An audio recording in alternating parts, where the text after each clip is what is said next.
नमस्कार दोस्तों, कैसे हैं आप सब? मेरा नाम है कृष्ण मोहन शर्मा और आप सब लोगों का बहुत-बहुत स्वागत है हमारे कॉन्स्टिट्यूशनल लॉ के 1000 एमसीक्यूज़ के सीरीज़ नंबर 1 में। तो जैसे कि मैंने पिछली वीडियो में प्रॉमिस किया था कि मैं 1000 क्वेश्चन की एक सीरीज़ लेके आऊँगा, जिसके बाद आप लोगों को कॉन्स्टिट्यूशन लॉ की बिल्कुल टेंशन लेने की आवश्यकता नहीं है। तो as I am keeping my promise, आज मैं उसका पहला वीडियो लेके आया हूँ। तो गाइस, बस रिक्वेस्ट इतनी है, कॉन्स्टिट्यूशन पढ़ा है या नहीं पढ़ा, जो भी है मैं हर क्वेश्चन के साथ उसकी हिस्ट्री बताऊँगा, ज्योग्राफी बताऊँगा, जो-जो उससे इम्पोर्टेंट होगा सारी बातें बताऊँगा। बस शर्त ये है, कॉपी पेन साथ में लेके बैठो, जो-जो बता रहा हूँ उसको सुनते जाओ, एक पेपर पेन पे नोट करते जाओ, अगर कुछ नई बात बता रहा हूँ तो। जिससे क्या होगा, आपके अपने नोट्स तैयार हो जाएँगे। और मैं हमेशा एक बात बार-बार, बार-बार बोलता हूँ कि भैया, हर किसी बड़े से बड़े इंस्टीट्यूट के नोट्स के आगे भी ना आपके जो हाथ के बने हुए नोट्स हैं वो फेल हो जाएँगे। अपने नोट्स से बेटर कुछ नहीं होता इस दुनिया में रिवीजन के लिए। अगर आपको रिवीजन करनी है तो जितने बेटर आपके अपने नोट्स हैं उससे अच्छा और कुछ नहीं है। तो इसीलिए अपने नोट्स हमेशा, हमेशा, हमेशा बनाएँ, ठीक है? तो चलिए इसी के साथ इस वीडियो को स्टार्ट करते हैं। तो गाइस, तो एक बार वीडियो स्टार्ट करने से पहले जान लेते हैं इस वीडियो के स्पॉन्सर्स के बारे में। तो इस वीडियो को स्पॉन्सर किया है अनअकैडमी ने। तो आप लोग जानते होंगे, अनअकैडमी इंडिया का सबसे बड़ा, सबसे लार्जेस्ट एजुकेशन प्लेटफॉर्म है, जो आप लोगों को बहुत क्वालिटी एजुकेशन बहुत कम प्राइसेस पे दे रहा है। तो अगर आप लोगों ने अभी तक अनअकैडमी का प्लेटफॉर्म नहीं चेकआउट किया है तो गाइस प्लीज एक बार जाकर जरूर चेकआउट करें। वहाँ पे बहुत क्वालिटी कंटेंट बहुत कम प्राइसेस पे अवेलेबल है। तो अगर आप लोग अनअकैडमी का प्लस सब्सक्रिप्शन लेते हैं तो आपको कुछ फायदे मिलेंगे, वो मैं आप लोगों को भी बता देता हूँ। तो अगर आप लोग अनअकैडमी का प्लस सब्सक्रिप्शन लेते हैं तो आपको कुछ एडिशनल फीचर्स मिलेंगे, जैसे कि आप लोग किसी भी वक्त अपने हाथ खड़े करके अपना डाउट्स क्लियर कर सकते हैं, कि अनलिमिटेड क्विजेस होती हैं, कहीं से भी रिकॉर्डेड या लाइव सेशंस ले सकते हैं, बेस्ट एजुकेटर्स हैं, टॉपर्स अपनी एग्जाम की स्ट्रेटेजीज शेयर करते हैं, नेशनल लेवल पे मॉक टेस्ट होते हैं जिससे आपको आपकी रैंकिंग का पता चलता है। ये एक बैच स्टार्ट हो रहा है जो एलसैट 2022 के लिए 30 डेज का क्रैश कोर्स है। ये बहुत ही अमेजिंग फैकल्टीज हैं। तो अगर आप लोग एलसैट को टारगेट कर रहे हो और अब तक तैयारी थोड़ी सी धीमी चल रही है तो गाइस इस बैच को एक बार जरूर जाके चेकआउट करें, बहुत अमेजिंग बैच है। 26 नवंबर से स्टार्ट हो रहा है। इसी के साथ एक बैच और है, एक्सेल लॉ। ये 6 मंथ्स का कॉम्प्रिहेंसिव बैच है लॉ क्लैट 2022 के लिए। अगेन ये भी थोड़ा सा कह सकते हैं कि भैया क्रैश कोर्स टाइप का ही बैच होगा, बहुत ही सब कुछ मतलब फोकस किया जाएगा आपकी क्लैट की रैंकिंग इंप्रूव करने में। बहुत अमेजिंग, अगेन बहुत अमेजिंग फैकल्टीज है, बहुत अच्छे रिव्यूज हैं। 24 नवंबर से बैच स्टार्ट हो रहा है, तो आप जाके इसमें भी अपने आप को एनरोल कर सकते हैं। ये 2023 अटेम्प्ट के लिए एक बैच है जिसका नाम है गेवल मेकर्स। ये 1 साल का कॉम्प्रिहेंसिव बैच है। पूरा सब कुछ बहुत अच्छे से पढ़ाया जाएगा एंड दिल मेक श्योर कि आपकी इन डेप्थ अंडरस्टैंडिंग पे ध्यान दिया जाए, रेदर देन आपको सिर्फ पॉइंट टू पॉइंट क्वेश्चन करवाने के। इसी के साथ ये कुछ अभी प्राइजेस हैं जो किसी भी वक्त इंक्रीज हो सकते हैं। अगर आप लोग 1 साल का सब्सक्रिप्शन लेते हो तो आपको 2000 से भी कम का पड़ता है। और अगर आप लोगों ने मेरा कोड लगाया OAKMS तो भैया आपको एडिशनल 10% का डिस्काउंट मिलेगा, जो बहुत ही जेन्युइन प्राइस हो जाएंगे, मार्केट स्टैंडर्ड से बहुत ज्यादा कम है। तो आप लोग जाके चेकआउट कर सकते हैं। ये कुछ और फीचर्स हैं भैया, कि भैया रोज हर ऑल्टरनेट सैटरडेज को टेस्ट होते हैं 60-60 मार्क्स के, 60 मिनट्स के, जिससे आपको आपकी रैंकिंग का पता चल सके। ये वीकली टेस्ट है जो आप लोगों के लिए बिल्कुल सबके लिए बिल्कुल फ्री ऑफ कॉस्ट है। इससे आपके रोज के टॉपिक्स ब्रश अप किए जाते हैं। ये 21 नवंबर को एक स्टैटिक जीके हो रहा है, सबके लिए फ्री है। तो आई वुड रिकमेंड कि एक बार जाके जरूर देखें। 20 क्वेश्चन तो 20 मिनट्स होंगे, 30 क्वेश्चन होंगे, शाम को 5 बजे है, जिससे आपको पता चल सके कि स्टैटिक क्वेश्चन में किस टाइप के क्वेश्चन आने वाले हैं। इसी के साथ अगर आप लोगों ने अभी तक अनअकैडमी को उसके यूट्यूब चैनल पे नहीं फॉलो किया है, सब्सक्राइब किया, तो गाइस प्लीज जाके कर लो। बहुत क्वालिटी कंटेंट, बहुत जेन्युइन कंटेंट, बहुत कम प्राइस पे अवेलेबल है। जी, तो हमारा पहला सवाल यहाँ पे आता है, the constitution of India was enacted, a constituent assembly was set up in. जिस कॉन्स्टिट्यूएंट असेंबली द्वारा भारत का कॉन्स्टिट्यूशन बनाया गया था वो कब सेटअप हुई थी? बहुत इंपॉर्टेंट सवाल है ये, बहुत इंपॉर्टेंट सवाल है कि भैया हमारा देश में जो कॉन्स्टिट्यूशन था वो कॉन्स्टिट्यूएंट असेंबली द्वारा बनाया गया था। वो कॉन्स्टिट्यूएंट असेंबली कब सेटअप हुई थी? तो वो हुई थी जुलाई 1946 में। सेटअप कब हुई थी? जुलाई 1946 में। इसी के साथ एक और जो ध्यान रखने वाली बात ये है, कॉन्स्टिट्यूएंट असेंबली कौन से प्लान के तहत सेटअप हुई थी? मैं अपनी वीडियो बंद करता हूँ ना, आप लोगों का ध्यान नहीं रहेगा। हाँ, तो कॉन्स्टिट्यूएंट असेंबली कौन से प्लान के तहत सेटअप हुई थी? वो हुई थी यार कैबिनेट मिशन प्लान के तहत। कौन से प्लान के तहत हुई थी? Cabinet mission plan. क्या नाम है उसका? कैबिनेट मिशन प्लान, ठीक है। तो कॉन्स्टिट्यूएंट असेंबली कब सेटअप हुई थी? जुलाई 1946 में। कौन से प्लान के तहत? कैबिनेट मिशन प्लान के तहत। अगला सवाल, who among the following was the chairman of drafting committee of the Indian constitution. Constitution की ड्राफ्टिंग कमेटी का चेयरमैन कौन था? दोबारा ध्यान से सवाल सुनिए, कॉन्स्टिट्यूशन की ड्राफ्टिंग कमेटी का चेयरमैन कौन था? इसका जवाब है ए राजेंद्र प्रसाद। नहीं सॉरी, इसका जवाब ए राजेंद्र प्रसाद नहीं है, नालायकों। इसका जवाब है D doctor B R Ambedkar. तो कॉन्स्टिट्यूएंट असेंबली के चेयरमैन कौन थे? Doctor B R Ambedkar. इनको इनको इनको इनको हम लोग हम फर्स्ट लॉ मिनिस्टर भी थे हमारी कंट्री। क्या थे? First law minister. तो याद रहेगा। हाँ जी। तो ड्राफ्टिंग कमेटी के चेयरमैन कौन थे? Doctor B R Ambedkar. ये हमारे फर्स्ट लॉ मिनिस्टर भी थे। अब अगला सवाल दोबारा वही है, रिपीट हो रहा है मेरे हिसाब से, शायद गलती से रिपीट हो गया। तो भैया कॉन्स्टिट्यूएंट असेंबली कब सेटअप हुई थी? 1946 में। कौन से महीने में? जुलाई में।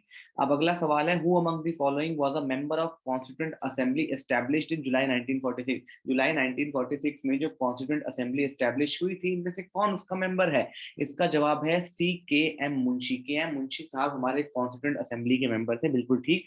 इसमें एक नाम और दिखाई दे रहा है, अब्दुल कलाम आजाद। अब्दुल कलाम आजाद, ये नाम इंपॉर्टेंट क्यों है? ये हमारे देश के भैया फर्स्ट एजुकेशन मिनिस्टर थे। क्या थे? हमारे देश के फर्स्ट एजुकेशन मिनिस्टर थे।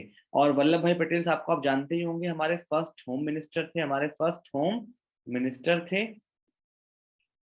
और गांधी जी को आप जानते हैं, फादर ऑफ द नेशन, सब लोग बहुत अच्छे से जानते हैं। What is the special constitutional provision for Jammu and Kashmir? Jammu and Kashmir के लिए क्या स्पेशल कॉन्स्टिट्यूशनल प्रोविजन है?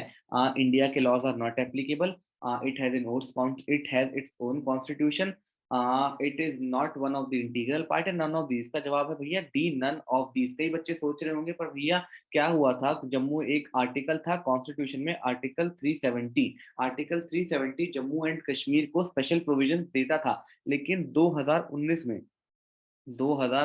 में आर्टिकल 370 स्क्रैप कर दिया गया। 2019 में आर्टिकल 370 स्क्रैप कर दिया गया, जिसके बाद से जम्मू एंड कश्मीर के पास कोई भी स्पेशल प्रोविजन नहीं रहा। तो इसका जवाब है D, none of these.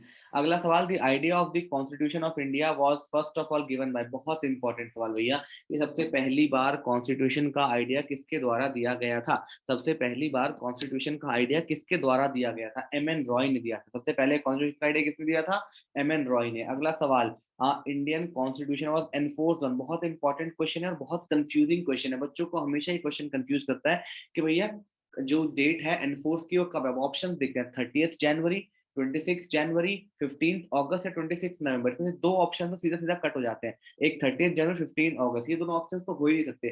Confusion in दोनों में होती है, कंफ्यूजन होती है इन दोनों में कि यार या तो इसका 26 जनवरी है या फिर इसका 26 नवंबर है। तो मैं आज क्लियर कर देता हूं, अगर पेपर में सवाल आता है कि कॉन्स्टिट्यूशन कब एडॉप्ट हुआ था, कॉन्स्टिट्यूशन कब एडॉप्ट हुआ था, तो आपको जवाब करना है 26 नवंबर। अगर सवाल आता है कॉन्स्टिट्यूशन कब एनफोर्स हुआ था, अगर सवाल आता है कि कॉन्स्टिट्यूशन कब एनफोर्स हुआ था, आपको करना है 26 जनवरी। दोबारा कह रहा हूं, अगर सवाल आता है कब अडॉप्ट हुआ था तो 26 नवंबर, कब एनफोर्स हुआ था तो 26 जनवरी। ठीक है।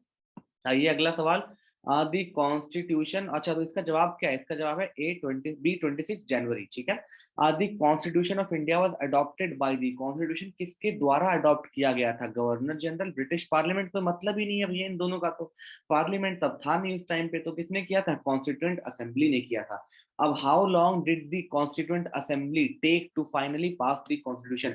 कॉन्स्टिट्यूएंट असेंबली को कॉन्स्टिट्यूशन बनने में कितना टाइम लगा था? एग्जैक्ट बता रहा हूँ कितना टाइम लगा था, लिख लीजिएगा, एग्जैक्ट बता रहा हूँ कितना टाइम लगा था। टाइम लगा था 2 साल, 2 ईयर्स, 11 महीने, 11 मंथ्स और 18 डेज।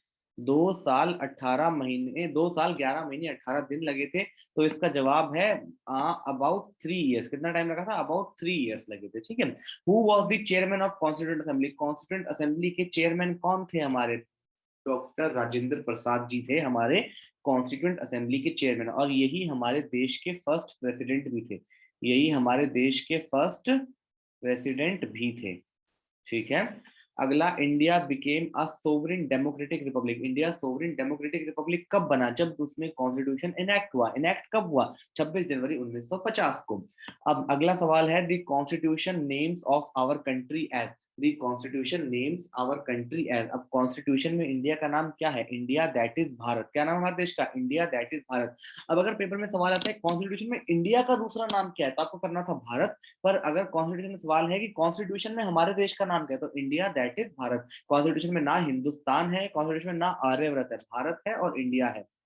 अगला, a constitution is a set of ordinary laws, नहीं। ऑफिशियल लॉज, नहीं। फाइनेंशियल लॉज, नहीं। ये एक बेसिक स्ट्रक्चर है जो क्या डिफाइन करता है, पावर्स डिफाइन करता है, किसकी, स्टेट की ड्यूटीज, पावर्स और पावर्स डिसाइड, पावर्स राइट्स और ड्यूटीज डिफाइन करता है, किसकी, स्टेट की और सिटीजन की। क्या क्या डिफाइन करता है, पावर राइट्स एंड ड्यूटीज, किसकी, स्टेट्स की और सिटीजन की। अगला सवाल, who among the following is known as the father of Indian constitution, किसको फादर ऑफ इंडियन कॉन्स्टिट्यूशन के नाम से जाना जाता है, डॉक्टर बी आर अम्बेडकर। तो अभी हमने उनके तीन नाम देखे, एक तो क्या है भैया, ये हमारे ड्राफ्टिंग कमेटी के चेयरमैन थे, बिल्कुल ठीक। इनको हम लोग, ये फर्स्ट लॉ मिनिस्टर थे, बिल्कुल ठीक। ये फादर ऑफ इंडियन कॉन्स्टिट्यूशन के नाम से जाने जाते हैं, बिल्कुल ठीक। इनको ना चीफ आर्किटेक्ट भी कहा जाता है कॉन्स्टिट्यूशन, क्या कहा जाता है, chief architect of Indian constitution. Chief architect के नाम से भी जाना जाता है। महात्मा गांधी को जानते हैं father of the nation, father of Indian constitution doctor B R Ambedkar, father of nation Mahatma Gandhi.